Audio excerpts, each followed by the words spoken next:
বাৰিষা আহিলেই নৈপৰীয়া ৰাইজৰ বাবে প্ৰধান সাৰথি হৈ পৰে নাওখন আৰু সেই নাওখন নিৰ্মাণ কৰাত বৰ্তমান ব্যস্ত হৈ পৰিছে শিৱসাগৰৰ কুঁৱপুৰ মৌজাৰ গটঙাৰ এগৰাকী বিশেষ ব্যক্তি তেওঁৰ লগত লৈছে কেইগৰাকীমান সহকৰ্মী আৰু মই সেই তাৰ স্থান দেখুৱাব বিচাৰিছোঁ এই যি নাও দেখিছে এই নাওবিলাক হাত নাওবিলাক তেওঁ বনাই আছে যিহেতু শিৱসাগৰ জিলাখন চাৰিওফালে নৈ আৱৰি আছে কেৱল শিৱসাগৰে নহয় অসমতেই দিচাং দৰিকা দিখৌ আদি বিভিন্ন নদী আছে আৰু বাৰিষা হ'লেই যেতিয়া বান আহে বা পানীৰে বিভিন্ন স্থানসমূহ বুৰাই পেলাই তেতিয়া প্ৰধান সাৰথি হৈ পৰে এই নাওসমূহ আৰু এই নাওসমূহ বৰ্তমান নিৰ্মাণ কৰাত ব্যস্ত হৈ পৰিছে অতি কষ্টৰে অচ্যুত সাধনীদাৰ ওৰফে ভাইকন সাধনীদাৰ মই তেওঁৰ পৰা সবিশেষ জানিব বিচাৰিম দাদা আপুনি কিমান বছৰৰ পৰা নাও নিৰ্মাণ কৰি আহিছে মই 30 বছৰ হৈছে এতিয়া আজি এই বছৰ এতিয়ালৈকে কিমান মান নাও নিৰ্মাণ কৰিলে এতিয়ালৈকে হিচাপ নাই তেওঁ 25-30 হাজাৰ মান নাও হ'ল নেকি বনোৱাই তেওঁ প্ৰতি বছৰতো 200-250 তেনেকুৱা নাও বনাই আছে এইবাৰ কিমান নাও এতিয়ালৈকে 50খন বনাইছো আৰু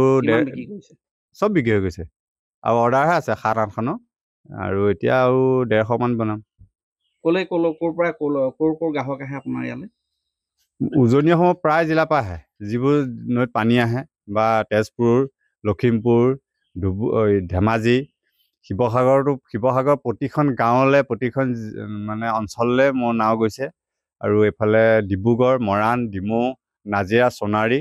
সকলোলৈকে নাও ভিন্ন প্ৰান্ত আপুনি যিবিলাক নাও ব্যৱহাৰ কৰিছে বনাইছে এই নাওবিলাক মূলতঃ কি কামত ব্যৱহাৰ কৰে এইবোৰ মানুহে কেতিয়াবা জাল বাব গৰু ঘাঁহ কাটিব তাৰপৰা ছাগলী পুহিব গাহৰি দানা দিবলৈ নিয়ে সকলো কামতে আৰু কেতিয়াবা ৰাস্তা কাৰোবাৰ বুৰি আছে পানী হৈছে নাও লাগিবই এই নাওখন প্ৰয়োজন নাও নহ'লে আমাৰ ইয়াতে পানী হোৱা জেগাত আৰু হেৰি নহ'ব ন কাম নহ'ব কিমানত বিক্ৰী কৰে কেনেকুৱা ধৰণৰ 10,000 পৰা 10-15 হাজাৰ পৰা আৰম্ভ হৈ 5 লাখলৈকে বিক্ৰী হয় এখন নাও কিমানজন জড়িত হৈ আছে আপোনাৰ মোৰ এতিয়া 20 জন মান জড়িত হৈ আছে গোটেই কাঠ কটা অনা পৰা মিস্ত্ৰী আছে 5 জন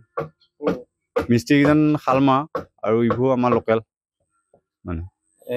এখন নাও নিৰ্মাণ কৰিবলৈ কিমান দিন দৰকাৰ এনে সৰু নাও 5 দিন 4 দিন তাৰপৰা ডাঙৰ নাও বনাওঁতে 2 মাহ 2.5 মাহ তেনেকুৱা লাগে মেচিন নাও বনাওঁতে কিমান মই দৰটো সুধিব বিচাৰিছোঁ কিমান মানত বিক্ৰী কৰে যিখন 5 দিনত বা 4 দিনত বনায় সেইখন নাও 15,000 16,000 এখন নাও কি কি সামগ্ৰী ব্যৱহাৰ কৰি নিৰ্মাণ কৰিছে এইবোৰ কাঠ শিলি গজাল এইবোৰে আৰু বেলেগ নাই কিমান দিন যাব পাৰে 30 বছৰ 25 বছৰ 30 বছৰ গুচি যায় আমি মেচিয়ৰ কাঠৰে বনাওঁ নাওটো অকল এজা কাঠ এক ক্লাছ কাঠৰ পৰিমাণটো আগতকেতো কমি আহিছে এই কাঠৰ পৰিমাণ বঢ়াবলৈ আপোনালোকে কিবা উদ্যোগ লয় নে আমি গছবোৰ কিনি লওঁ আৰু যাৰ পৰা কিনো তেওঁলোকক কওঁ আমি নিজেও ৰুওঁ তেওঁলোকক কওঁ যে আপোনালোকে গছ এজোপা যদি 20,000 টকাত বিকিছে কাইলৈ 50 জোপা ৰুওক কাইলৈ আৰু 20,000 কিমান ৰুইছে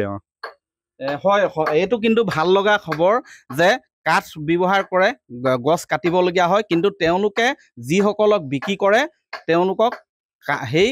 পুনৰ কাঠৰ সংখ্যা বঢ়াবলৈ গছ পুলি ৰোপণৰো কিন্তু পৰামৰ্শটো দিয়ে আৰু ৰোপণ কৰিছে সেইমতে আৰু এগৰাকী তেওঁ সহকৰ্মী আছে মই জানিব বিচাৰিম দাদা আপোনাৰ নামটো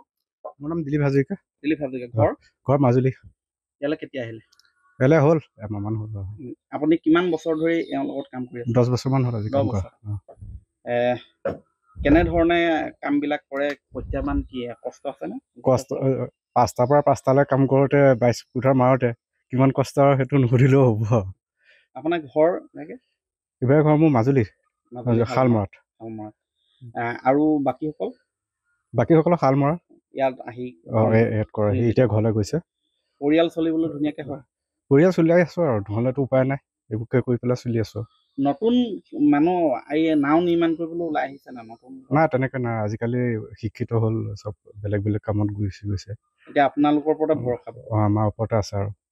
হয় ইয়াত তেওঁলোকে জনালে যে মই পুনৰ কৈছোঁ যে দৈনন্দিন নৈপৰীয়া ৰাইজৰ দৈনন্দিন কামত মূলতঃ এই নাওখন অতি প্ৰয়োজন হৈ পৰে, বিশেষকৈ বাৰিষা কালত। আৰু সেয়ে বৰ্তমান পূৰ্ণগতিত তেওঁলোকে কাম চলাইছে, যাতে গ্ৰাহকসকলক